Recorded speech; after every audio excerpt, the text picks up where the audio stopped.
Даяаршлан 90-нд монголчууд хөгжлийн зөв бодлогоор ондоошин хөгжих их сорилтын өмнө нүүр туллаа.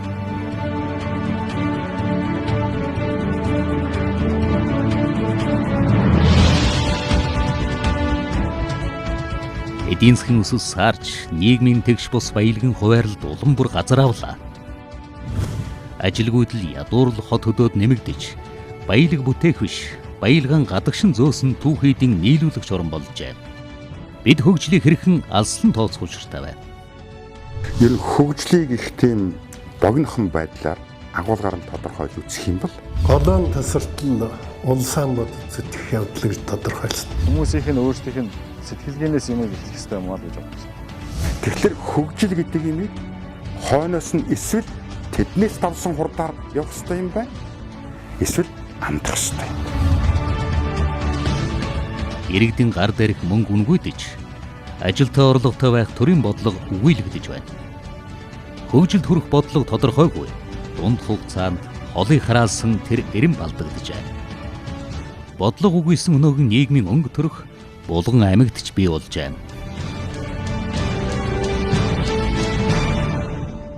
Ер нь ажилгүйдэл их л байх юм да. Тэгээд болдог бол ажлыг л их нэмэгдүүлж ивэл зүгээр юм. Эзгүй улсууд юм уу би бүр заримдаа гайхаад идэв. Мах сүүний чиглэлээр юм уу тэгээ нэг томхоо үйлдвэрлэл байвал зүгээр юм л гэж боддог шүү дээ. Хичнээн сайхан дээд мөрөгчтэй сайхан залуучууд байх юм. Ажлын хүмүүст л их юм л байна да. Бидний удирдлагаас л хамаг юм шалтгаалж. Тэгээ альва байгууллага өөрөө удирдлага энэ менежментээс дээрэс нь удирж байгаа менежерүүдээс хамаг юм шалтгаалж явах хэрэгтэй. Бид нар маань зөв байгаад бид нар маань одоо намч адилхан төрөнч адилхан удирдлагын зөв байгаад өгвөл тэгээд цаашаага явах ажил нь өөрөө зөв байна. За тэрний доор удирдлагуудын доор ажиллаж байгаа хүмүүсийн хандлага зөв байна.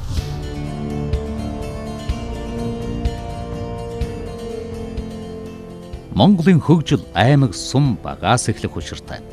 Хөгжлийг хараалсан зөв бодлогыг харахгүй бол хэд их улс төржилт монголчуудыг сул даасаар л байх болно гэдгийг судлаачид хэлдэг юм. Шүүмжил гэдэг юм бас манай дарганаас ч хэлээд. Шүүмжил гэдэг чинь дарга нарын жинхэнэ нэг тижэл уурга тижээлэнд байх хэрэгтэй. Хэд шүүмжлүүдийг сонсчиж дарга хүн алдаагаа засаж явах хэрэгтэй.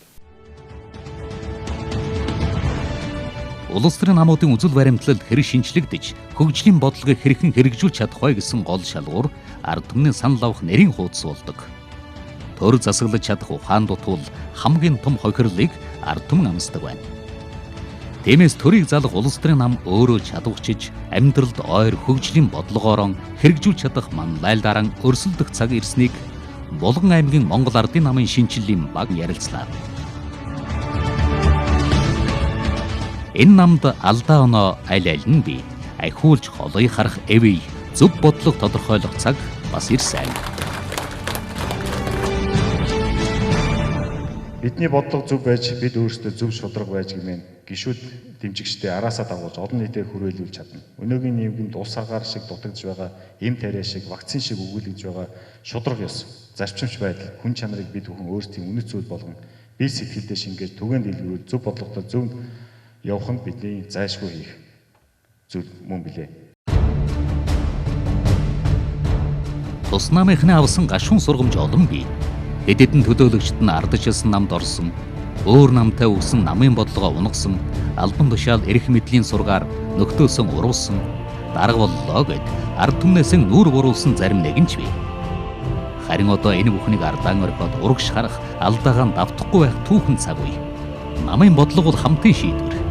Нэгэнт хамтын шийдвэр гарсан бол шийдвэрээ дагаж түүнийгэн бусдад зөв ойлгуулах нь намын гишүүний үүрэг. Энэ бол Монгол Ардын намын үндсэн зарчим. Зарчмаа зөвөрөн билж, ялалтыг ард түмнээс авъя гэвэл энэ намын эргэх холбоо амьд байх ёстой.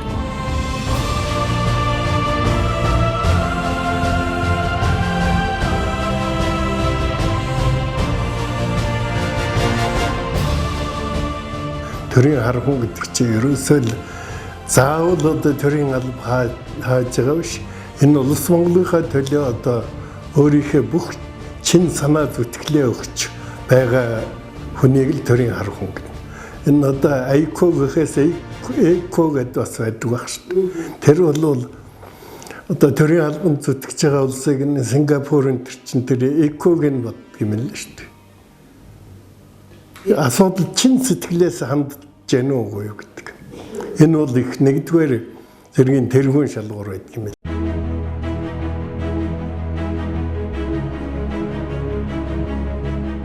Туаазын цээжинд 2 их гүрний дунд орших Монгол төрийн бодлого 3 сая хүний толгойг өвдөхгүй амьдруулах зөв бодлого хөгжлийн түлхүүрийг хайсаар.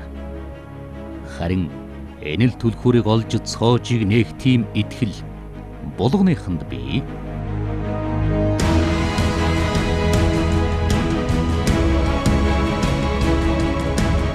Байгаач учраас өөрсдөөсөн эхэлж алдаа оноог цэгнэж зөв бодлого, зөв удирдлага ман лайллыг эрэлхийллээ.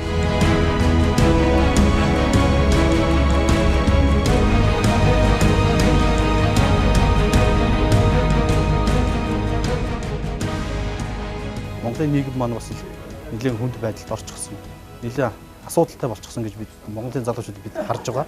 Тэгэд энэ үед яг тулгамдж байгаа асуудал юу юм бэ гэхээр зөв бодлого, зөв удирдлага, ард иргэдийнхаа дуу хоолойг сонссон. Мөн тэднийхээ өнөөдөр одоо юу гэдгийг амьдрал дээр суурилсан энэ үзэл санааг ажилдаа тусгаж бодлогоо боловсруулж тэр боловсруулсан бодлогынхаа дагуу зөв удирдах явж байгаа юм удирдлагыг зөв бодлого зөв удирдлага гэж ойлгож байгаа. 15 он гарсаар аймгийн Монгол Ардын намын байгууллага үнэхээр одоо идэвхтэй сайн ажиллаж байгааг би гişмт хэлж байна.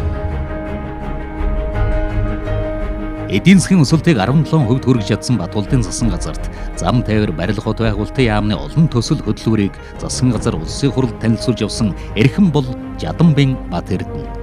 Авт тээврийн газрын дарга, яамны төрийн нарийн бичгийн дарган алба хаж явсан тэрээр одоо Булган аймгийн намын хорооны дарга. 1996 онд Монгол Ардын нам ялагдал хүлээсэн дээр цагт энэ намын гишүүнээр элсэж мөн л сонгуульд өвдөг шороодсон энэ цаг мөчид аймаг орнотынхаа намын хороог чадварчулж яваа. Зарчим хариуцлага гэсэн хоёр үг холбоо байж амьдралд өөрөм биелж явах учиртай тэрээр дэлдэг.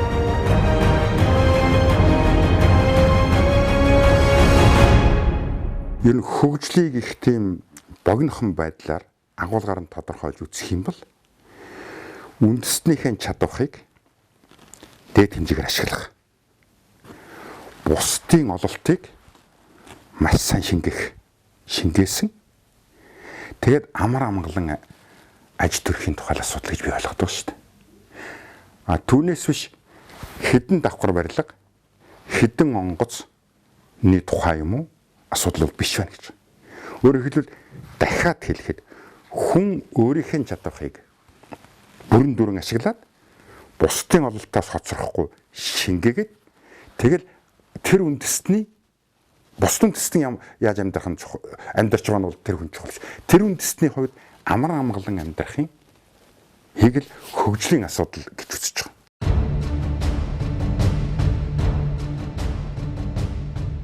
Өнөөдөр монголчуудад улс төржилт хэрэг байна. Харин улс төрийн зөв бодлого хэрэгжүүлж чадах итгэл даах тийм л удирдагчид хэрэгтэй.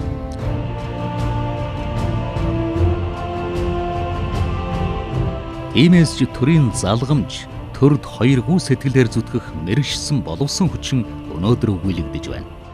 Монгол улсын хөгжлийг бид уул уурхай бас малтайгаас холбох гэхээсээ илүү хүнтэйгээ холбох хэрэгтэй юм гэж боддог. Бид нар хүнээ хөгжүүлэх ёстой, хүнээ боловсруулах ёстой, болсон хүчнээ сайжруулах ёстой, хүнийхээ хөгжлийг хамгийн түрүүнд бодох ёстой гэж бодож байна. Өссөн ч эсвэлсэн ч дэлхийн улс төр хөгжлийн бодлогоор өрсөлдсөн улс төрийн намуудад итгэл хүлээлгэж төрөө төшүүлдэг. Онцгийн шалгуурд төр авч ухааны хэмжээсээр ард түмэн дүн тавьдаг. Булган аймгийн Монгол Ардын намын хороо яг энэ чиглэл рүү улс төрийн хараагаан чиглүүлж байна. Тэд эхлээд дотроо нь шинчлэгдэх, ард түмнийхэн дунд орж тэдний үгийг сонсож амьдралынх нь гүнд ажил харуулсан. Бодлого үйлсэн төрийн чих хандлага нь зөв бодлого, зөв удирдлага байх учиртай.